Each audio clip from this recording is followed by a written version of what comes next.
नमस्कार दोस्तों, आज हम जेईई एडवांस 2013 का एक क्वेश्चन लेके आए हैं। इसमें बोला जा रहा है कि एक एक्सप्रेशन दिया गया है 2d sin थीटा इक्वल में लैम्डा, और हमें बोला जा रहा है कि हमें वैल्यू फाइंड आउट करनी है d की। Measure the corresponding angle theta theta in range 0 to 90। हमें मेजर करना है कि d जो है वो थीटा के 0 और 90 के बीच में हो, और ये वेवलेंथ दिया गया है लैम्डा, और error in theta is constant, और बोला जा रहा है थीटा क्या है, कांस्टेंट है। तो हाँ, पूछा ऑप्शन दिया गया है the absolute error in D remain constant, the absolute error in D increase, the fractional error in D remain constant, और the fractional error in D decreases. तो देखो, सबसे पहले हम क्या करेंगे, हमें दिया गया है expression 2d sin theta equal to lambda.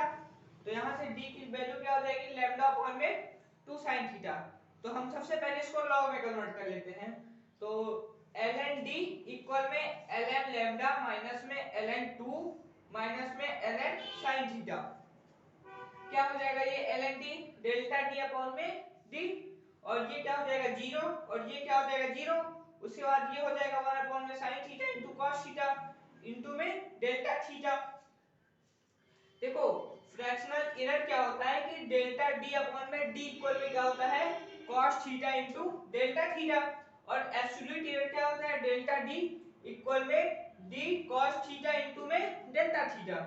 तो इसको क्या लिख सकते हैं, लैम्डा अपॉन में 2 sin theta into cos theta upon में sin theta into lambda theta.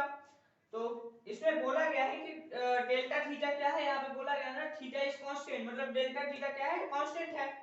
तो यहाँ से क्या हो जाएगा, थीटा इंक्रीज होगा, साइन थीटा क्या होगा, इंक्रीज होगा, लेकिन कॉट थीटा और कॉस थीटा क्या होगा, डिक्रीज होगा। तो मतलब यहाँ पे कॉट थीटा है, कॉट थीटा डिक्रीज होगा, मतलब एब्सोल्यूट एरर क्या होगा, डिक्रीज होगा।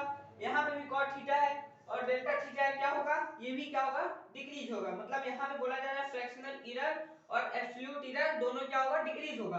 तो पहले आंसर में क्या बोला जाए, the absolute error in D remain constant. तो यहाँ क्या एब्सोल्यूट एरर, क्या डी कांस्टेंट है, नहीं कांस्टेंट है, ये क्या हो रहा है, डिक्रीज हो रहा है। The absolute error in D increase, क्या डी इंक्रीज हो रहा है, एब्सोल्यूट एरर में नहीं हो रहा है, क्योंकि यहाँ पे cos थीटा क्या था, इंक्रीज हो रहा था। उसके बाद बोला जा रहा है the fractional error in D remains constant. बोला जा रहा है क्या फ्रैक्शनल एरर जो डी है वो क्या है, कांस्टेंट है, नहीं कांस्टेंट है, क्योंकि यहाँ पे भी क्या हो रहा है, cos थीटा डिक्रीज हो रहा है, मतलब फ्रैक्शनल एरर भी डिक्रीज हो रहा है। The fractional error in D decrease, मतलब ये क्या हो जाएगा, हमारा आंसर करेक्ट हो जाएगा, the fractional error in D decrease. धन्यवाद।